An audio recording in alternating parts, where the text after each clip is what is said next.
Speed is a 1994 action film directed by Jean de Bont starring Keanu Reeves, Sandra Bullock, Dennis Hopper, and Jeff Daniels. It is easily labeled as that just kind of blockbuster popcorn movie about the bomb on the bus, but I do think this is an oversimplification of Speed. In fact, I would say that just calling it an action film is kind of an injustice in of itself, because to me, Speed is a masterclass in suspense.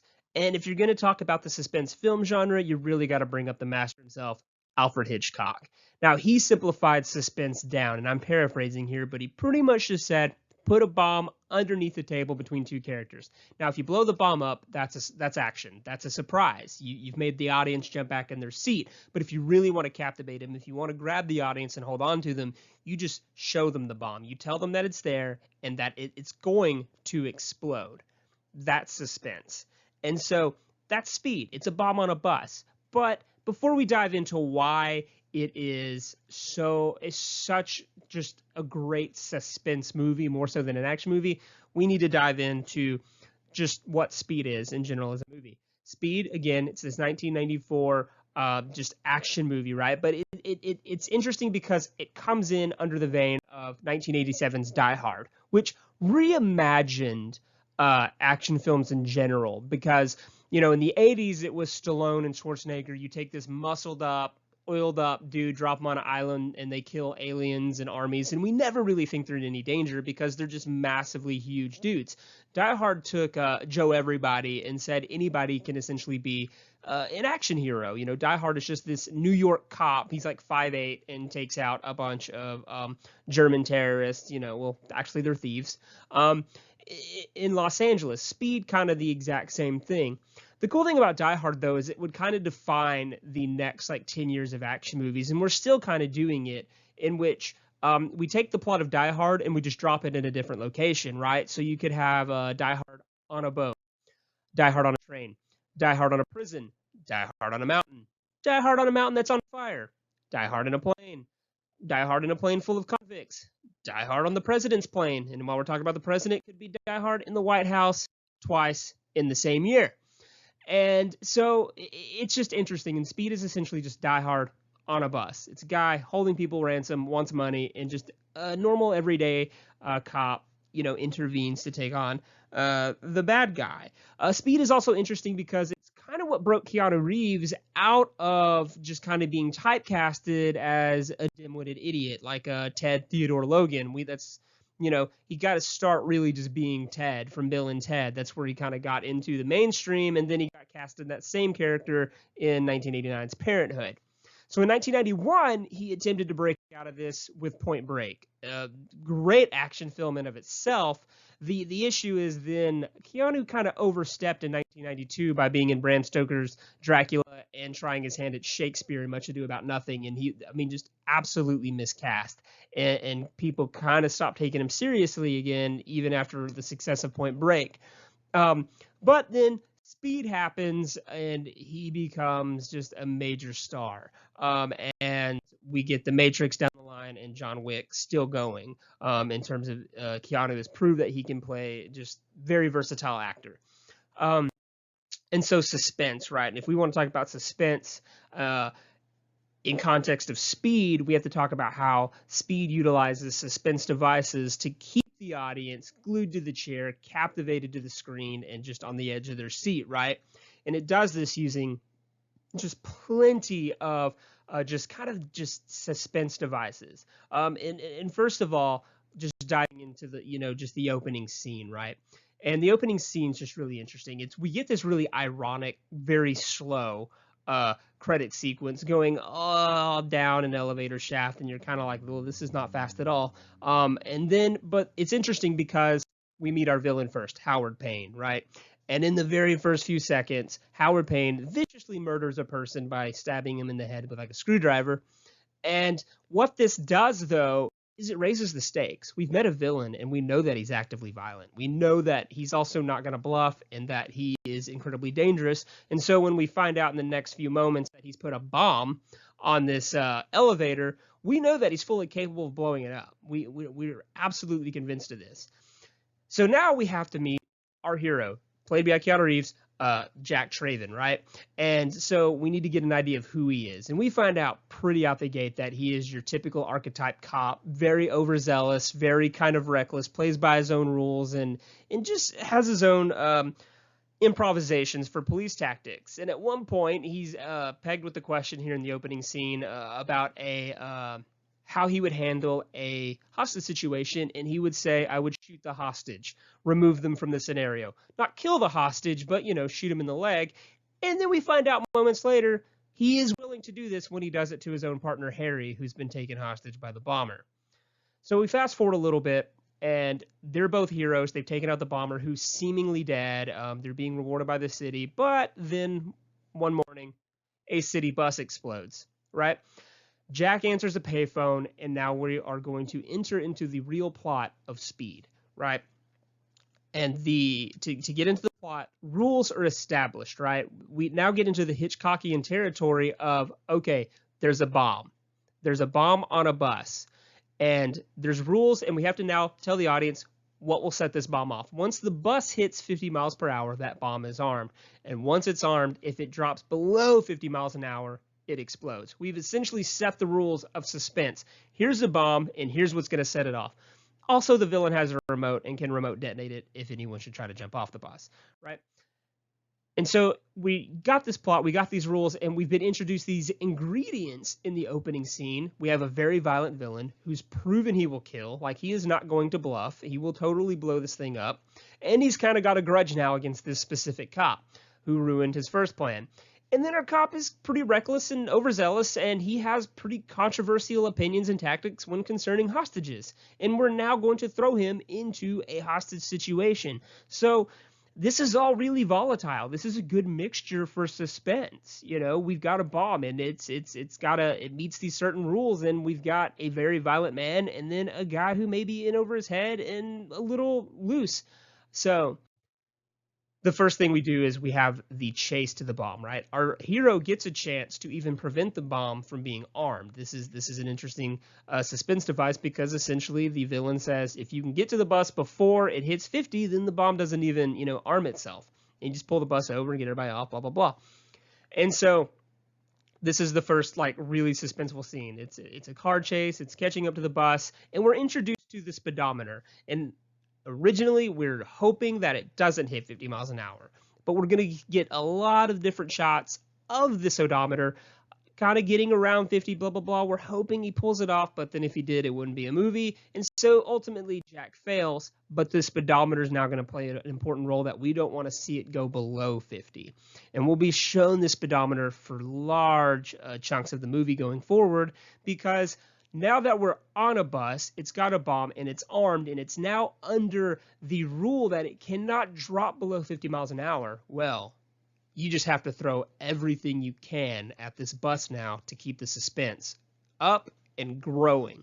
So first thing is mistaken identity. Jack Traven gets on, and there's a man who feels that the cop got on the bus to arrest him, even though he got on in a pretty unconventional manner.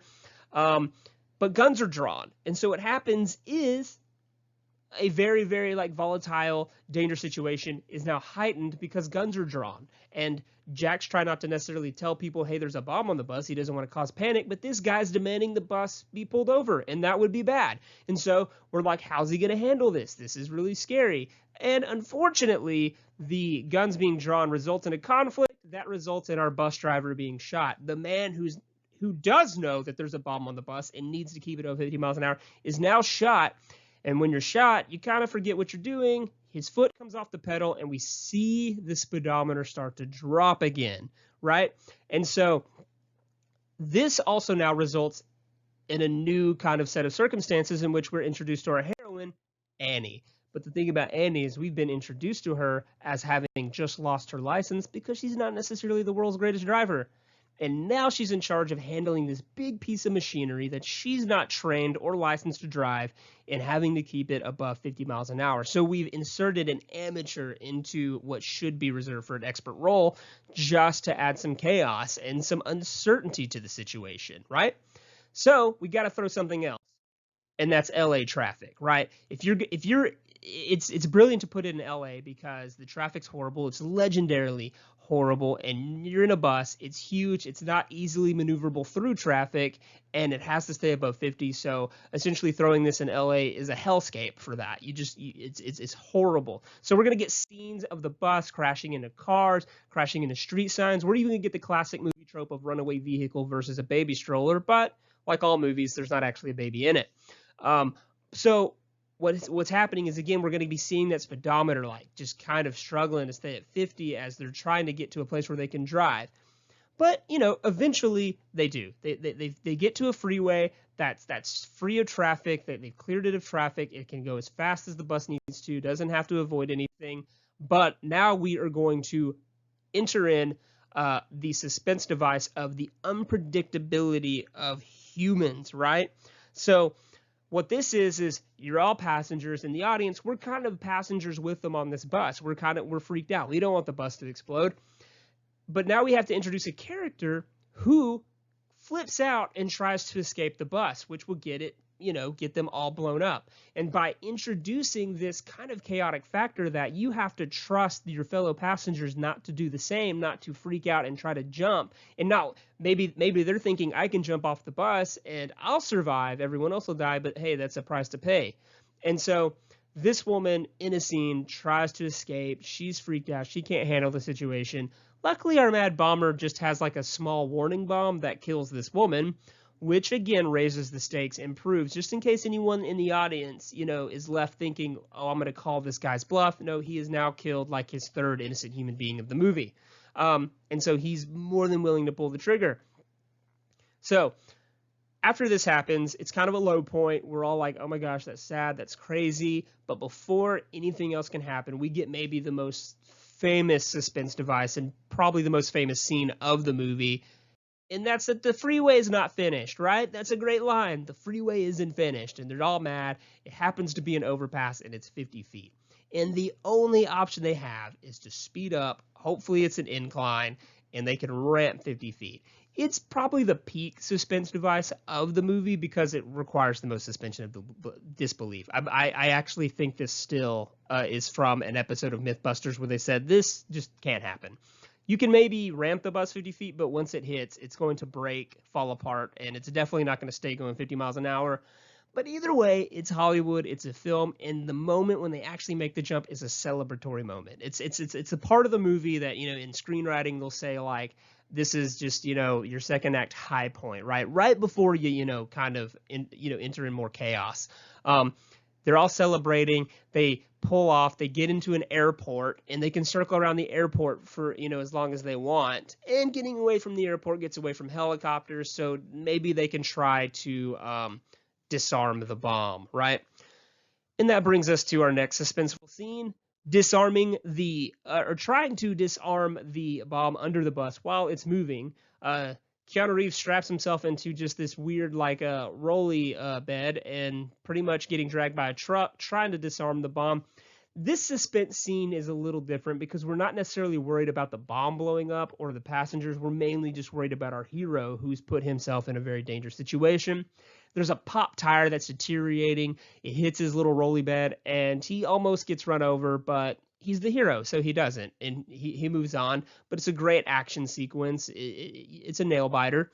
And then moving on, though, is he doesn't actually manage to disarm the bomb, but he does manage to stab a screwdriver into the fuel tank, right? Which is, terrible because... But at the same time, this is probably my favorite thing that happens in the movie because the bomb up until this point has been a pretty untraditional bomb. It's been, it's completely attached to the speedometer, can't hit 50 miles an hour, blah, blah, blah, or go below 50 miles an hour, or it's remote detonated if someone tries to escape. But by essentially stabbing the fuel tank, we've turned it into a more classic bomb that's kind of on a timer now. I mean, theoretically, the bomb's always, the bus is on borrowed time in terms of the fuel, but now we've just essentially watched the bomb's clock go from 20 minutes to 1 minute. That's what happens here is we've expedited the urgency to get these people off of the bus. And luckily, our hero does discover that our villain has been watching them through a CCTV hidden camera that he's now going to use against him.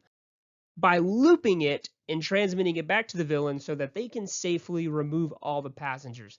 This is an interesting suspense device, though, because we get information that the hero and the villain doesn't know, and that there's a flaw in the loop. As you can see here, the purse appears and disappears. And so there was a huge movement once they looped the tape. And so we know this as the audience, but Jack, the cop, doesn't, and Howard Payne, the villain, doesn't. So we know that there's this secondary clock that's been introduced, which means we know that they have to get the passengers off of the bus before the villain realizes that he's being tricked. And so again, the suspense is now heightened. So the unloading of the passengers, it's a suspenseful action scene because the bus is going over 50, the second bus is going over 50, and they're having to go across this platform. Alan Ruck, better known as Cameron from Ferris Bueller's Day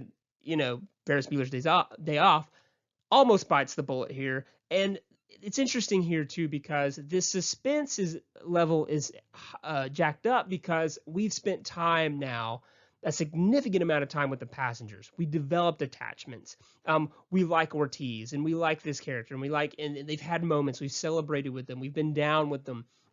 And so we don't want to see one die this close to safety, but the movie has not shied away from, civilian casualties so far. And so we know that it might happen. Luckily, everyone makes it through. The bus explodes empty into a plane that's also empty, thank goodness. That would have been a downer of an ending if they had just blown up more people. But so in a very, very 90s explosion in which a bus crashes into an empty plane, it explodes. And here's where the movie does something very interesting. You could say Speed is maybe 20 minutes too long, or just the final act is very kind of random because we kind of go from Die Hard on a bus to Die Hard on a subway, which Die Hard 3 is going to do just a year from now anyways. And so it's a little weird though. But what happens is the final act essentially does what the opening scene does, and it gives us a condensed miniaturized version of the bigger movie, the bomb on a bus. And so what happens is we get another bomb. You know, we're all about bombs. We've had one on an elevator, on a bus, and so now the bomber has just turned Annie into a bomb, and he places the bomb on a moving conveyance. He's shown a propensity for this so far. And then we shoot the driver. So now the thing's out of control. No one's steering the subway or controlling the speed of the subway. Also, we've seen this already.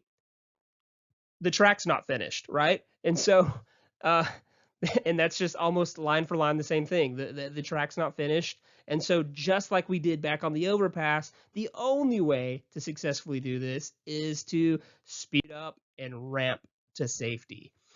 So the final act, it's rushed. It's just almost repackages the entire film in a rapid fire way, which I kind of enjoy because if you just wanted someone to enjoy all of Speed in 5 minutes, you could just show them the last bit of the movie, in which it just essentially repeats almost the whole movie in a very rapid sequence. But I think it captures the entire essence. It illustrates the methods of suspense that like Alfred Hitchcock swore by, right? So Speed, what it does, it's more than an action film. It's not just, stupid action. It is a masterclass in suspense, and we take exactly what Alfred Hitchcock does. He says, get a bomb, put it on the bus, and tell the audience that it's going to explode if it drops below 50 miles an hour. Just doing that, exactly what pretty much Alfred Hitchcock explained, is an absolute perfect recipe for suspense for the next 2 hours. Thank you.